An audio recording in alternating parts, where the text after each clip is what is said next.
Hey, team. Welcome back to another episode of the Jenn Commandments podcast. I am your host, Jenn Wien. I'm an engineer currently working in Wisconsin. I grew up in the Chicagoland area and I went to college in Michigan. Hey. I I don't know what kind of week it's been, really. Have been teaching myself how to advocate for myself in a way that works. And I think that it depends on who the audience is, right? So I don't know. I've been learning that sort of thing. And I don't know. I'm tired. I'm tired. I'm ready. I just need like a breather. I'm excited for the holiday season. I'm excited to, I don't know, just take some time to spend it with people who love me, not performing, you know, because that's the hardest part for me of the corporate America of it all is like the song and dance, the performance of it all, you know. It's just very difficult for me. And yeah, I don't know. I'm just excited to not song and dance for a little bit here soon. So, anyway, today we're going to talk about listen. So, over the last few months, we've been sort of unpacking physical intimacy, we've been unpacking sexual trauma. We've been unpacking all sorts of very intimate relationships to self. Because at the end of the day, like, as much as these are external relationships as well, I think how to be successful in any of those things has a lot to do with like relationship to self and that sort of thing. Um, and with that, we haven't really done a film analysis in a while or like a book analysis, anything like that. So I've been feeling in a very literary analysis mood. So today we're gonna talk about the strange thing about the Johnsons. And if you're unfamiliar with the strange thing about the Johnsons, um, I'm going to issue some trigger warnings. Okay. So, this is a horror short film and it talks about topics such as like incest, sexual assault, rape, that sort of thing. Um, and it talks about like generational trauma. It talks about family dynamics. And yeah. So, okay. How we're going to structure the episode today is I'm going to tell you guys sort of like a short version of the plot of The Strange Thing About the Johnsons. I think I should do sort of like a preface of Ari Aster, the director, and sort of his other works that he's worked on, his intentions for making this film, and then we'll get into the plot.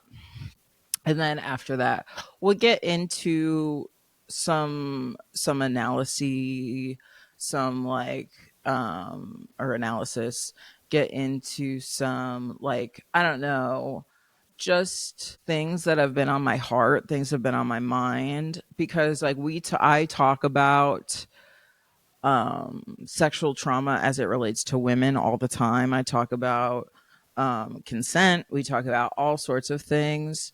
Um, and I was looking on my list of original podcast topics, like back from 2023, like the original list that I had created. This short film was on there, and then also right below it was sort of like creating emotional safety for men. And so I think I felt like those things not they don't go directly hand in hand, but I think that a good way to start, um, and sort of to walk in tandem with the topics that we've been discussing over the last few months on this here podcast. I think this would be a good time to talk about those things. So that's sort of what we're going to get into today. So to start, we watch fucked up films. Like that's sort of when I do a film analysis, you should know that like the film's probably a little fucked up, you know. And Ari Aster decided to create this film as his thesis project to get his master's degree in film school. Now, if you're unfamiliar with who Ari Aster is, he also directed movies like Hereditary, Midsummer, and Beau is Afraid, which are sort of, if you've ever seen any of them, you know that they are sort of the embodiment of anxiety, trauma, that sort of thing. And Ari Aster does a really good job. In my opinion, it was like Get Out and Hereditary came out sort of right in a row. And that sort of like rejuvenated horror in a sort of way. So Ari Aster, I do think, will be considered like a very groundbreaking director at some point, and this was his thesis film. Like I said, back in college, and so AFI Conservatory. So that is a private nonprofit graduate film school in the Hollywood Hills district of Los Angeles. Um, and it's AFI stands for American Film Institute.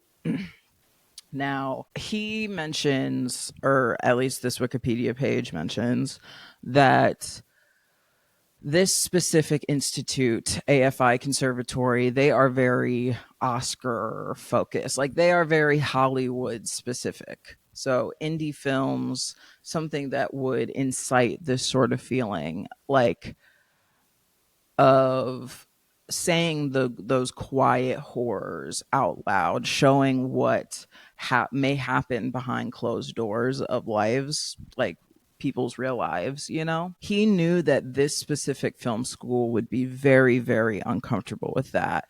And that was sort of his driving force to making the film, is he wanted to push the boundaries of what this specific film school would allow, because he had made it into the Oscar film school, but he wanted to still show them that he ain't like other girls. You know what I mean? So, yeah, that when I have read different things of him talking about it, that's sort of the main thing that comes up usually. Ari Aster has always been into pushing the boundaries of the human comfortability and what it means to consume art.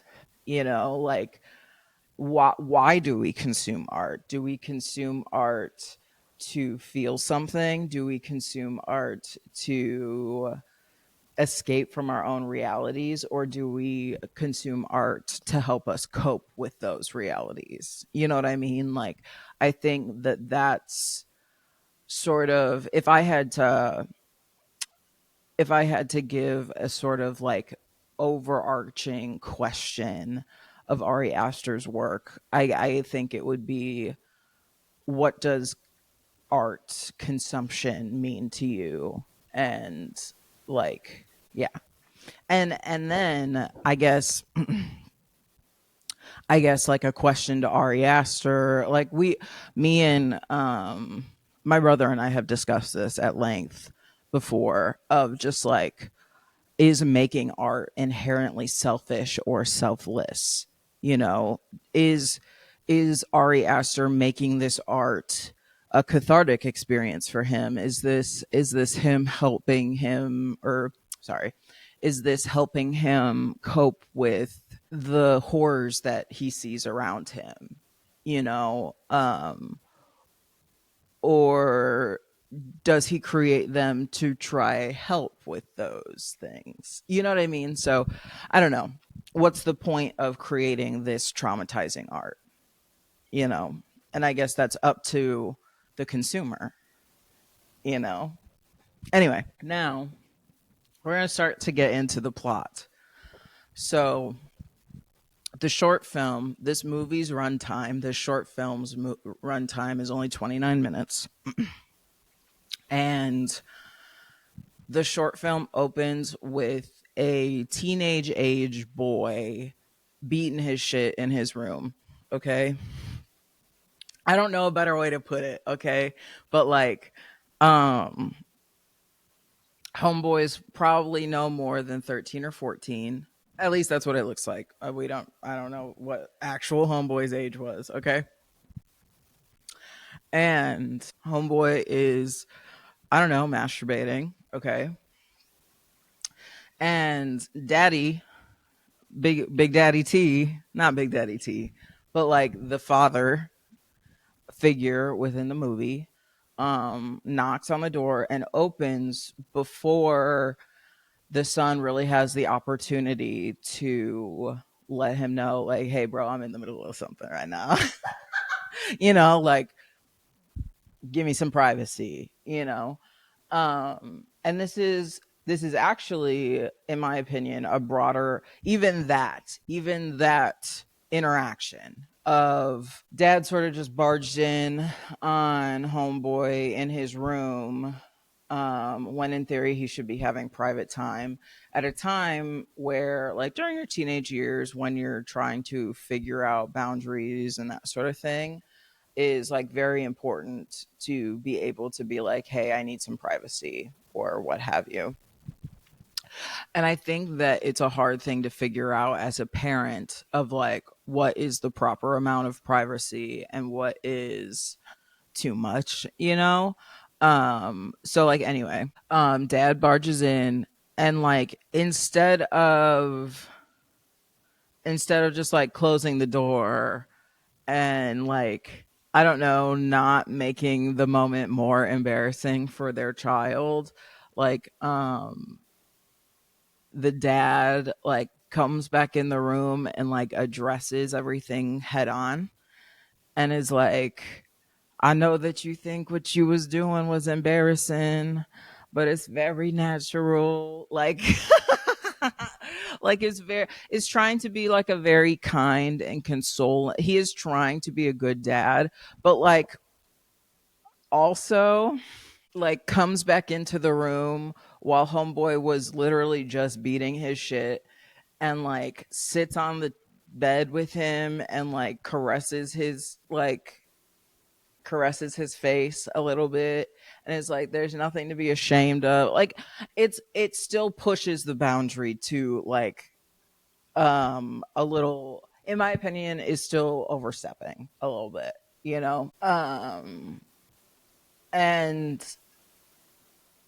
and so, okay, so then dad then dad closes the door after he caresses homeboy's face and is like, what you doing is not embarrassing, everybody beats their meat, like, because that's really like through and through, that was the conversation. Okay. um then we see that the son was holding a picture of the dad while he was beating his shit. Okay. I know. I know. And right away, so mind you, this happens within the first 5 minutes. Okay. So we're starting right away. Ari Aster opens the film and is like, hey, we're going there. Hey, we're going to be talking about not only rape or like sexual assault, we're going to be talking about incest. We're going to be talking about how so frequently behind closed doors, the people that you're supposed to be trusting the most abuse you. Okay. And we're going to get to why I think it was so genius to have the dynamic be the son abusing the father. We're going to get to that. But in the next, so that's the entry, that's the plot, that's the exposition of the short film. That's the whole context, right? Then we see how this sort of relationship unfolds for the rest of their lives. Okay. In the next clips, we are seeing family pictures taking place. Okay. And the son is fixated on the dad. And the mom can tell already. She can't, obviously. I think the human brain is very powerful. Okay. So I think there are times where, in order to protect us, our brains literally just like give us cognitive dissonance. Because if the truth, if our conscious brain told us the truth for real, like put all the pieces together for real, it would break and it would shatter us. And you know what I mean? So even in that sequence, homegirl has an idea. She doesn't have an idea that like maybe her son is sexually abusing her dad or like her husband. I obviously don't think that was at the top of her list of like, here's some weird shit that might be happening. Honestly, I think that just speaks to another part of this as well, which we will get into as well, of those that are complicit in those sort of dynamic. And not that anyone is to blame, but um who may know that something may not be perfect, but for the sake of what others may think, for the sake of, I don't know what to do, I don't know how to face this problem, and I'm so comfortable in the current situation that, quite frankly, I don't want to deal with it. That's a very real part of trauma. That's a very real part of generational trauma that is displayed throughout the short film as well. And so yeah, so that's the next sequence, is some family pictures. And then you see the son finally as a full grown adult. He's taking wedding photos. Next we are seeing I think his name is Isaiah. So the son, his name is Isaiah, and then the dad, his name is Sydney. Okay? So if I talk about Isaiah, I'm talking about young man who is raping his father. Okay? And if I'm talking about Sydney, I'm talking about the victim here, which is the father in this instance. Okay, because this brings up another good question: how can the child become the aggressor? How can the child?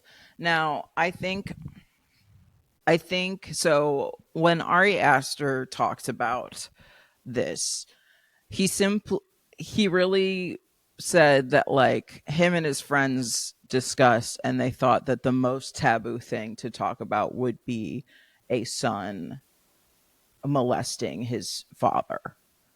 They thought that that would be the most uncomfortable thing for people to have to sit with. From my perspective, from my from like a analysis point of view, I think it's really, really brilliant, because I think as a director, if you can make it believable that a father, a grown man in a situation would have so much shame and so much guilt and so much inner turmoil about a situation, a grown man of the power dynamic at play here.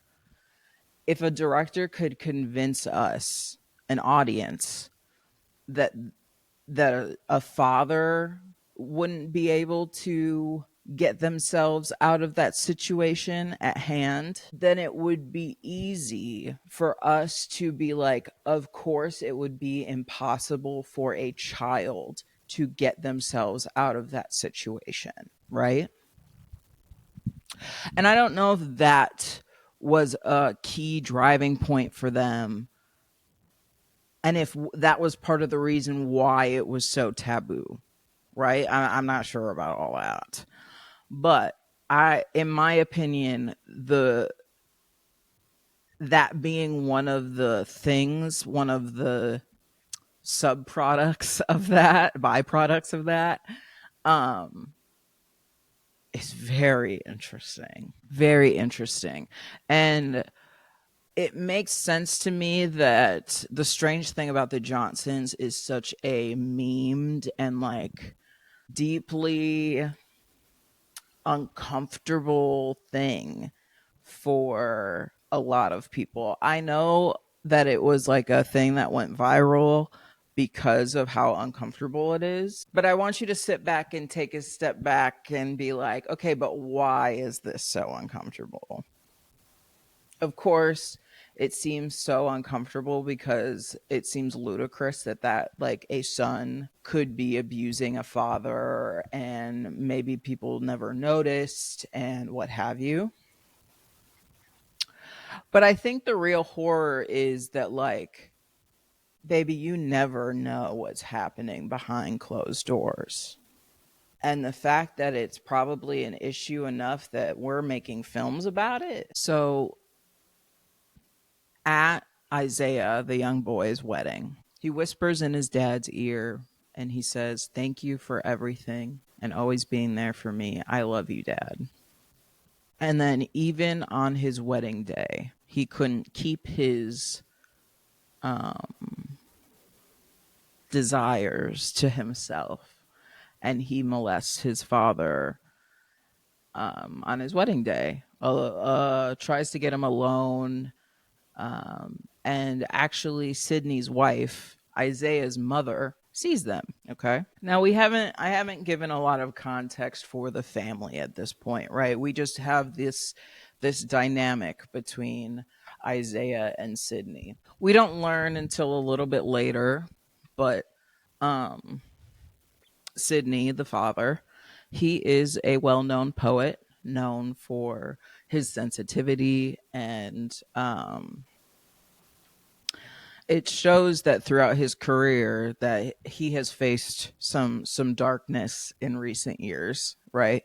Obviously facing some inner turmoil about his familial situation, you know. And the mother, Sydney's wife, is seen as like this perfect Susie homemaker type, right? She put on the reception for the wedding at their home. She was the one making all the food. She was being what the world had told her, that if she was this thing,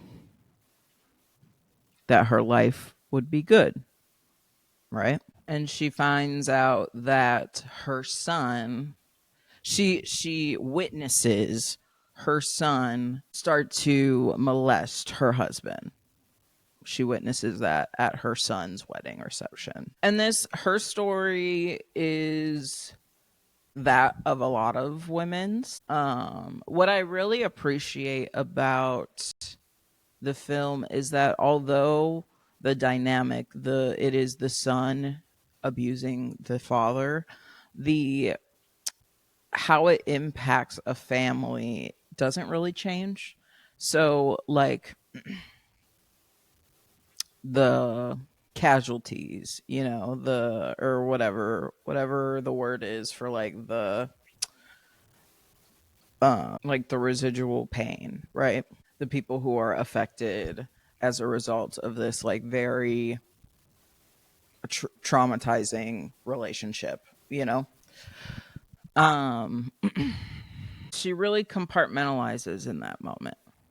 She decides that she needs to make sure that from the outside looking in that everything seems to be okay. And now that, I think, is what keeps generational trauma looping. Okay, is the fear of the outside world knowing that there's shit going on below the surface. Okay, because like the tea is like all families have listen now listen, all families are certainly not abusing each other that way. All families are not doing those things. And here's what I will tell you, okay? If you don't know this already, um it is not normal for an adult to touch you in any sort of suggestive way.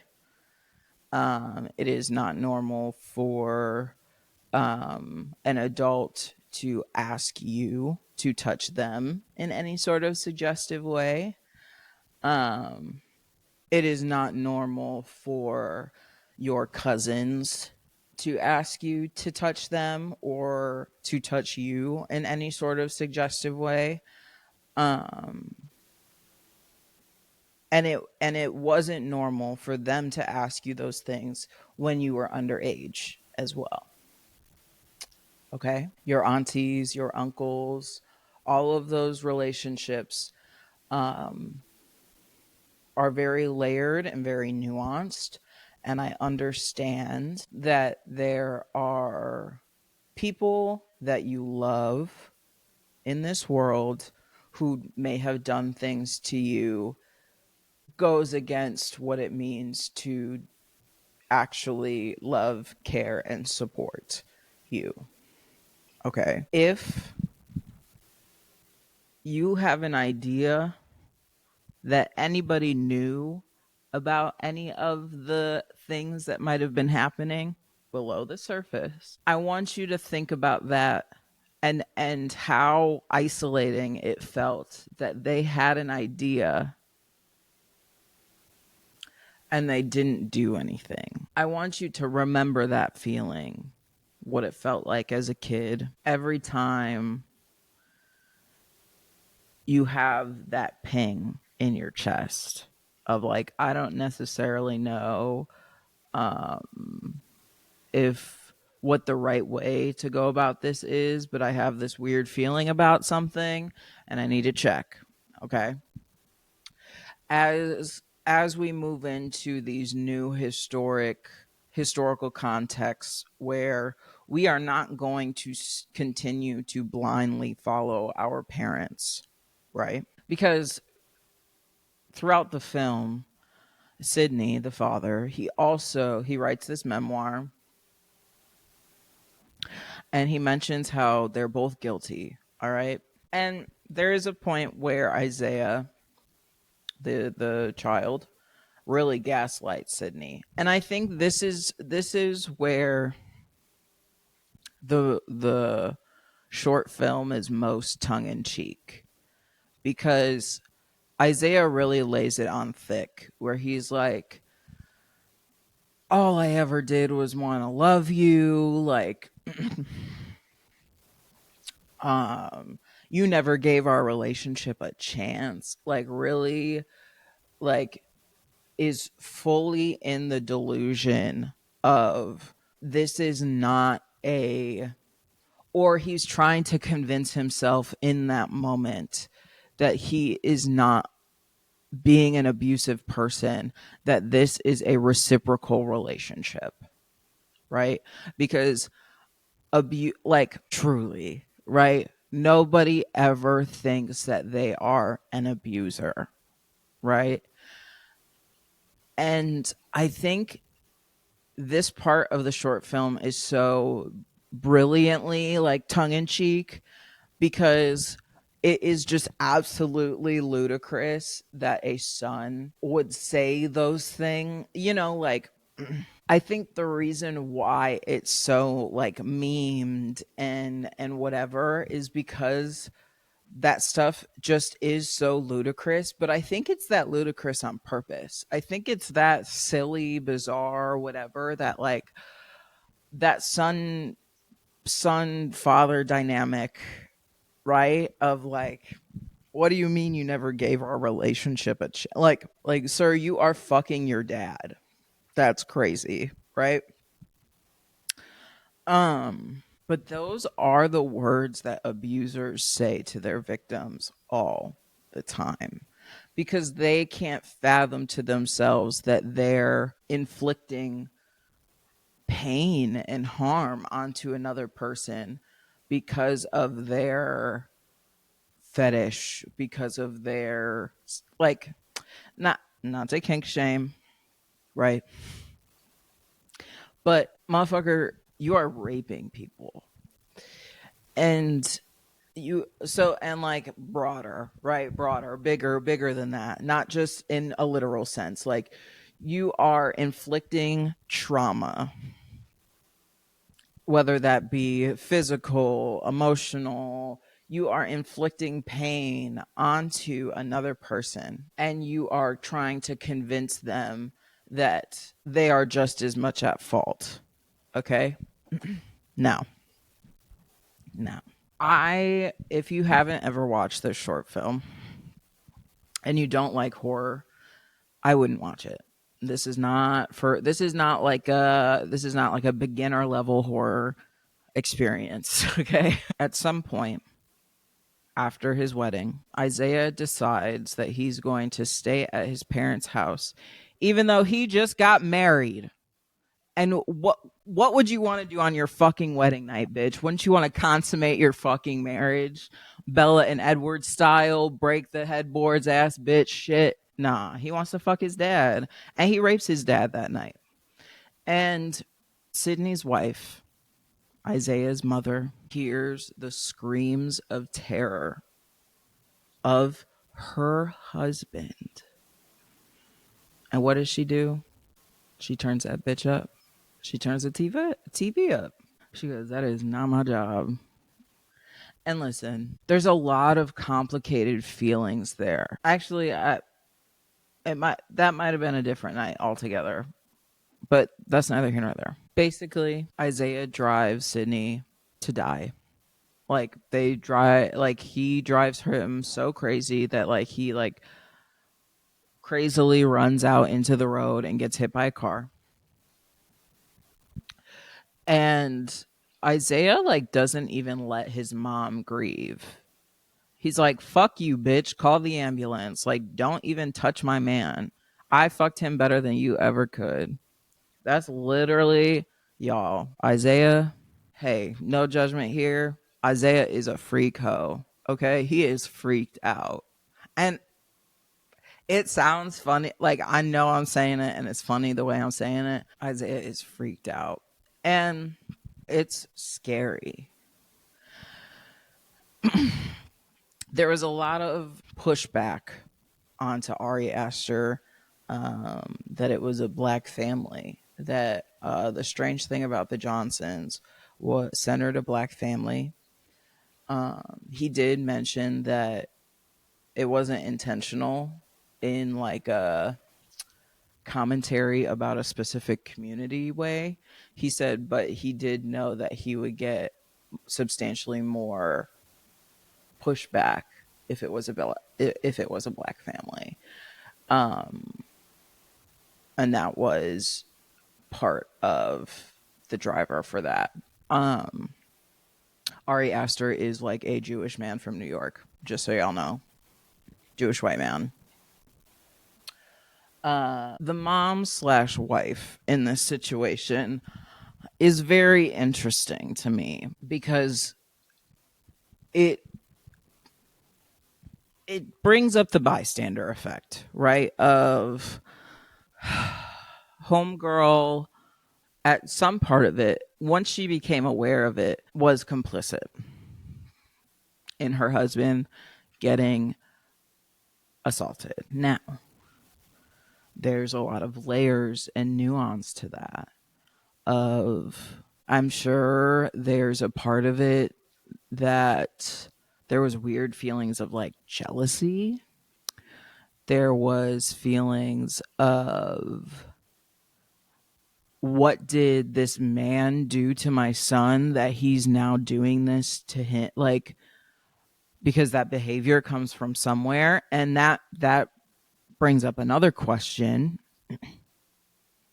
of, and it never becomes answered, right? Because at the end of the day, the truth doesn't matter. And I think that's an interesting take, right? The movie, the short film, because at some point, right? Because okay, I haven't been telling this story super well, but because homeboy Sydney is a poet, he does try to write a autobiography about his experience and him and his son's incestuous relationship. And he closes it by saying that they are both guilty, but we never know what that means, actually.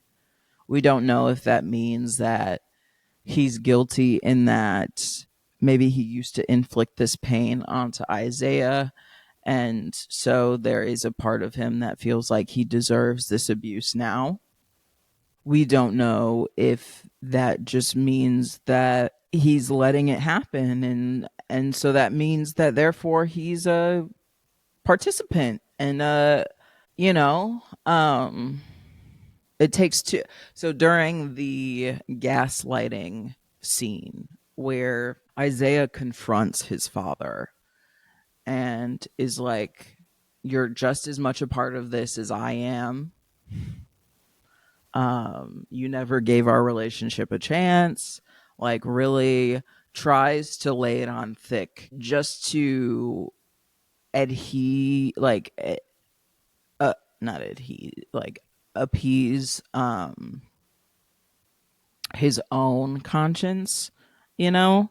And honestly, that scene, I hate to bring up Ronald Giglio, but that scene reminded me of, there was one of the hearings where the conversation between he and Jane Doe was played. And they all sort of have the same tone and the same gist, right? Of, it takes two to tango, and I know that I'm forcing you to do this shit, but you're letting me force you. And that's what abuse is, right? Like that. Yeah. So, and when her husband was getting raped, baby, she turned up the volume. It's tricky. It's not, listen, I'm not excusing your whoever by stood and watched your abuse happen.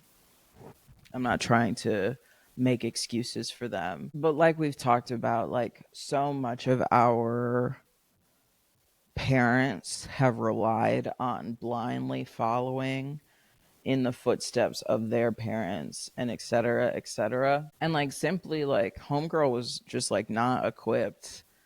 She said, I was told that if I was Susie Homemaker, that my life would be perfect. And this is falling outside of what was sold to me. And I wasn't, I'm not equipped to deal with anything outside of that, you know? And I don't think, and I think that a lot of people try to just ignore anything outside of what they've been told is the way that you should be. But the truth is like, baby, we not like that. And like, we've never been. So during the funeral of the father, homeboy starts to like, younger homeboy, Isaiah, he starts to like obsessively start wearing his dad's clothes and shit. Like, he is not coping well. Cause like, not only is that your dad, but like, that's the man you've been like fuck fucking, like, and like, you've been jacking off to him since you was like 13, like that's some shit, like, You got some shit to address. And mom walks in and she's like, when did she tries to pinpoint when everything started, when the sexual relationship started. And Isaiah tries to play dumb and they get into an altercation and she kills him. She kills her son who abused her husband, her late husband. And that's like, that's sort of the end of the film. Like, it's fucked up. It's a fucked up short film. And the reason why it makes us so uncomfortable is because it's the son who's abusing the dad. Because if it was just a it had it just been a son abusing, or had it just been a father abusing the son, it would have definitely been clocked as like a racially motivated and maybe like a commentary on like black community by a white, like it just would, it definitely would have not been received, you know what I mean. um it is a commentary on why don't we talk about things that we know are wrong, that are happening in our family. They're too hard to address. The upheaval, the keeping up with the Johnsons, right? Is that the right last name? Is that why he named it the Johnsons? Um, or keeping up with the Joneses? Is that's what it is? It's that. It's all that. It's generational. All of us have sexual trauma. Nearly, I don't know how many. I think creating a space for men to be able to talk about their sexual trauma is big. I think it would be really hard. I think, you know how we are very quick to judge hypersexual women. We're like they've clearly, that's fatherless behavior or some shit like that. Like, we're really on them. I would argue that like the people who, I don't know, get drunk and touchy, or the people who whatever, um they're used to people getting drunk and being touchy towards them. You don't like, that's learned behavior, okay? None of this conversation, like, you're not like, I don't know, you're not born being like weird, not weird, but like creepy. You're not born being predatory. Sure, we're animals, like, yes, we're born wanting to fuck one another, like, of course. But we're not born with this like primal, I'm gonna fuck you no matter what it takes type shit, you know? And like, no matter what, if there's two people of the opposite sex together in a room, that's what I'm thinking about type shit. And like, sure, maybe as an animal, the thought may cross your mind, but like that primal, like, I need to act on it, and those things that you think are normal of situations that you may have been put in as a child where you didn't have the choice of how you got to be and present yourself in a space, and like your autonomy in that space. You may have learned that certain things are acceptable and normal, but like nobody should be touching you. And a step further is like evaluate that desire to touch. And and it's okay. I don't think inherently all touches are sexual either. That also creates a weird relationship to sensuality and physical touch and that sort of thing. But like, really, I would really, really take some time to figure out like how your relationship to physical intimacy started, and some beliefs that you have about physical intimacy, how it flows between men and women, what the expectations are between men and women. And it, like, even as like the short film shows, like it's not just between men and women, but like figure out what those things mean to you, and what things you're comfortable with, and what things that you want to take with you as it relates to like raising children, and what things that you may have happened to you as a child that you don't want to carry into another child's life, and more children's lives, and what cycles do you want to end at your childhood, you know? I guess like that's the main thing that I wanted to talk about as it relates to creating boundaries with yourself and creating healthy children, and figuring out how to navigate family dynamics, you know, because it doesn't just have to be the sexual predator in the room. It can also be just like the thing in the room that you guys as a family don't talk about ever. It doesn't have to be just like the rapist in the room, you know what I mean?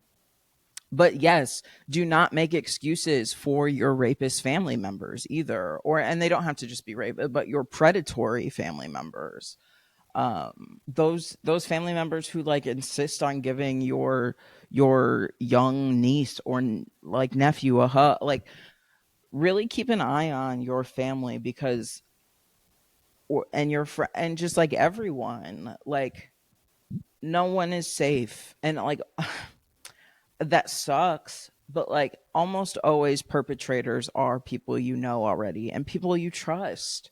And so make sure you're evaluating your sexual experiences and being like, did I really want to do that, or did I just complicit, was I just like complicit in the experience? You know what I mean? Like, did I just like do that because that was what was expected of me in the space? And I know that that sounds weird too, but like, I don't know. The strange thing about the Johnsons is such a exploration of generational trauma. Does trauma get passed down from generation to generation? And then at what point does the victim of generational trauma become the perpetrator of generational trauma? Even if the perpetrator of the example of generational trauma in this example was inflicting trauma onto not their child, but still inflicting trauma, right? It is a commentary on sexual harassment within families, or uh, dysfunction within family dynamics, and the unwillingness most of the time that there is to not resolving it. Cuz like so homegirl ends up killing her son, right? And then she has a copy of Sydney's memoir, and she decides to just throw it in the fire. She decides that knowing the truth would be too hard and too painful, and she'd rather just stay in the ignorance than know, and do the work necessary to heal from it, you know? Like, and I get it. I get how, to a certain extent, ignorance is bliss, and it is easier to just stay in the dark of the what's truly underneath the surface, you know? Truly what it is about these dynamics, these family dynamics, that cause us to go generation after generation after generation and continuing cycles. Too hard to look at. And that's how it continues. You know, you have to do the painful and hard things. So I don't know. The strange thing about the Johnsons is cuckoo for Cocoa Puffs, bitch. And I think you should watch it if you haven't already.